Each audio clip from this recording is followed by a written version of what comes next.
இப்போ வந்து நம்ம மஃபின்ஸ் பண்ண போகிறோம். மஃபின்ஸ் கப் கேக் பண்ணுறதுக்கு வந்து நம்ம மைதா எடுத்துக்கலாம். மைதா வந்து 50 கிராம்ஸ் எடுக்கணும். எக்ஸ்ட்ரா 1 ஆர் 2 கிராம்ஸ் இருந்தாலும் ஒன்றும் பிரச்சனை இல்லை.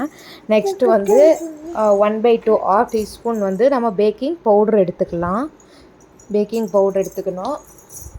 பேக்கிங் பவுட்ரு எடுத்து ரெண்டுமே வந்து நல்லா அரைச்சி தனியாக எடுத்து வச்சுக்கோங்க. இப்போ பேக்கிங் பவுட்ரு ஆட் பண்ணியாச்சு. இதை வந்து நம்ம அரைச்சி அதை வந்து தனியாக நம்ம எடுத்து வச்சுக்கலாம். வந்து நம்ம 50 கிராம்ஸ் வந்து ஆயில் எடுத்துக்கலாம். ஆயில் வந்து கடலை எண்ணெய், நல்லெண்ணெய், தேங்காய் எண்ணெய் அதெல்லாம் யூஸ் பண்ணவே கூடாது. நம்ம வாசனை இல்லாத எண்ணெய் லைக் கோல்டு வின்னர் அந்த மாதிரி தான் எடுத்துக்கணும். நான் கோல்டு வின்னர் தான் எடுத்திருக்கேன். 50 கிராம்ஸ் வந்து நம்ம எடுத்துக்கலாம். இப்போது அது கூட வந்து வெண்ணிலா எசன்ஸ் ஆட் பண்ணிக்கலாம். நான் இந்த இதுக்கு வந்து ஒரு மூடி வந்து நான் வெண்ணிலா எசன்ஸ் ஆட் பண்ணியிருக்கேன். வெண்ணிலா எசன்ஸும் வந்து இதில் ஆட் பண்ணிவிட்டு அதை வந்து நல்லா ஜஸ்ட் மிக்ஸ் மட்டும் பண்ணி விட்டுக்கோங்க.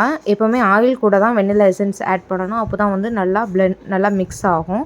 அதை நம்ம மிக்ஸ் பண்ணி இப்போ வந்து நம்ம ஐசிங் சுகர் எடுத்துக்கலாம். ஐசிங் சுகர் வந்து 65 கிராம்ஸ் எடுக்கணும். அது 1 ஆர் 2 இல்லைனா 3 கிராம்ஸ் எக்ஸ்ட்ரா இருந்தாலும் ஒன்றும் பிரச்சனை இல்லை. ஐசிங் சுகர் வந்து நம்ம எடுத்து வச்சுக்கலாம். இதுக்கப்புறம் வந்து நம்ம ஆயிலும் வெண்ணிலா எசன்ஸும் ஆட் பண்ணியிருந்தோம்ல, அதை வந்து இது கூட நம்ம மிக்ஸ் பண்ணி எடுத்துக்கலாம்.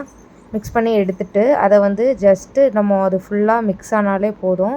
வேறு எதுவும் கரையணும் வேண்டாம். ஒரு 2 மினிட்ஸ் மட்டும் அதை நல்லா மிக்ஸ் பண்ணி விட்டுக்கோங்க.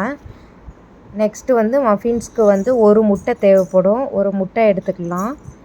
அந்த முட்டையை வந்து தனியாக மிக்ஸ் பண்ணிவிட்டு நெக்ஸ்ட்டு வந்து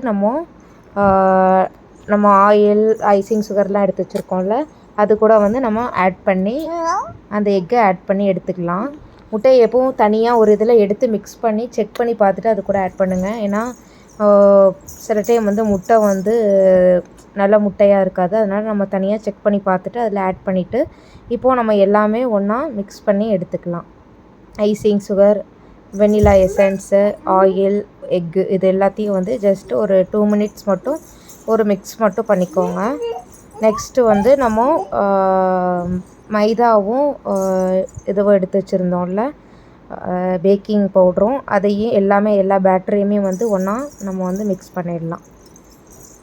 நெக்ஸ்ட்டு வந்து நம்ம இதுக்கு என்ன ஆட் பண்ண போகிறோம்னா, நான் பட்டர் ஸ்காட்ச் ஃப்ளேவர் பண்ணுறேன்னு சொல்லியிருந்தேன்ல, அதனால் வந்து பட்டர் ஸ்காட்ச் கிறிஸ் வந்து உங்களுக்கு எவ்வளோ ஃப்ளேவர் வேணுமோ அவ்வளோ ஃப்ளேவருக்கு வந்து நீங்கள் ஆட் பண்ணிக்கலாம். நான் வந்து இந்த இதுக்கு வந்து ஒரு 2 அந்த ஸ்பூனுக்கு வந்து 2 ஸ்பூன் வந்து நான் ஆட் பண்ணியிருந்தேன். 3 ஸ்பூன் வந்து நான் பட்டர் ஸ்காட்ச் கிரஸ் வந்து ஆட் பண்ணியிருந்தேன். நீங்கள் டேஸ்ட் பண்ணி பார்த்துட்டு உங்களுக்கு எக்ஸ்ட்ரா கிரஸ் வேணும்னா நீங்கள் ஆட் பண்ணிக்கலாம். நம்ம கிரஸ் ஆட் பண்ணிவிட்டு நல்லா மிக்ஸ் பண்ணிக்கோங்க.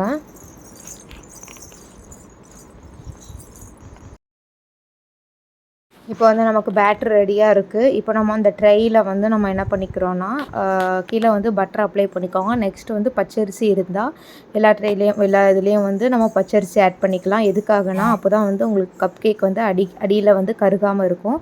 அதனால் வந்து நம்ம அந்த பச்சரிசி ஆட் பண்ணிக்கிறோம். எல்லாத்துலேயுமே பச்சரிசி ஆட் பண்ணிக்கோங்க. நெக்ஸ்ட்டு வந்து அந்த கப் கேக் சீட் நம்ம அதில் வச்சிடலாம்.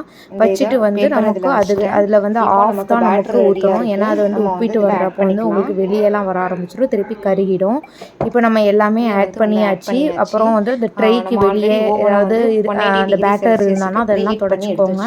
ஏன்னா வந்து நமக்கு ஓவனில் வைக்கிறப்போ கருகிடும். அதனால் நம்ம அதெல்லாம் தொடச்சி நம்ம ஓவனுக்குள்ளே வச்சிடலாம். நெக்ஸ்ட்டு வந்து நம்ம ஓவனில் வைக்கிறதுக்கு கன்வெக்ஷன் மோட் கிளிக் பண்ணிவிட்டு 180 டிகிரி செல்சியஸ்க்கு செலக்ட் கொடுத்துட்டு நெக்ஸ்ட் வந்து 15 மினிட்ஸ் ஃபஸ்ட்டு நம்ம வச்சு எடுத்துக்கலாம். அதுக்கப்புறம் நெக்ஸ்ட்டு நமக்கு வேகலை அப்படின்னா ஒரு 3 மினிட்ஸ் எக்ஸ்ட்ரா வச்சுக்கலாம். ஆனால் மோஸ்ட்டாக வெந்துடும். நம்ம ஸ்கியூர் வச்சு செக் பண்ணிவிட்டு நம்ம நெக்ஸ்ட்டு வந்து எக்ஸ்ட்ரா வைக்கணுன்னா நம்ம வச்சுக்கலாம். இப்போது 15 மினிட்ஸ் நான் வச்சுருக்கேன். இப்போ பார்த்திங்கன்னா நல்லாவே வந்து உப்பிட்டு வந்திருக்கு பார்த்திங்களா. மஃபின்ஸ்னால் வந்து இப்படி தான் மேலே நல்லா உப்பிட்டு வரும். அதுக்கு பேர் தான் மஃபின்ஸ்னு சொல்லுவாங்க. இதை வந்து நம்ம சாக்லேட் ஃப்ளேவர்லலாம் பண்ணலாம்.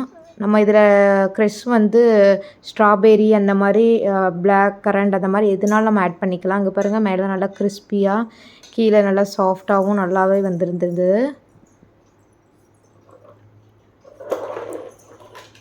நான் எக்ஸ்ட்ரா ஒரு 3 மினிட்ஸ் வச்சேன்.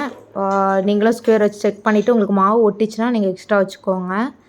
இங்கே பார்த்தீங்களா எவ்வளோ சாஃப்டாக வந்திருக்குன்னு. நான் சொல்கிற கிராம்ஸ் அளவோடு நீங்கள் ட்ரை பண்ணி பாருங்கள். நான் சொன்னது வந்து 1 பர்சனுக்கு நான் சொன்னேன். நீங்கள் அப்படி 2 1 பர்சனுக்குனா நான் சொன்ன அளவு வந்து 6 பீசஸ் வரும். நீங்கள் 2 3 எடுக்கிறோன்னா அதுக்கு எக்ஸ்ட்ரா கொஞ்சம் நீங்களே கால்குலேட் பண்ணி எடுத்துக்கலாம். இந்த வீடியோ பிடிச்சிருந்தா லைக் பண்ணுங்கள், ஷேர் பண்ணுங்கள், சப்ஸ்கிரைப் பண்ணுங்கள். கேக் வீடியோஸ் நிறைய கேக் வரும், நிறையா வீடியோஸ் சேனல் பிடிச்சிருந்தா சப்ஸ்கிரைப் பண்ணுங்கள், லைக் பண்ணுங்கள், ஷேர் பண்ணுங்கள். Thank you friends. Bye by.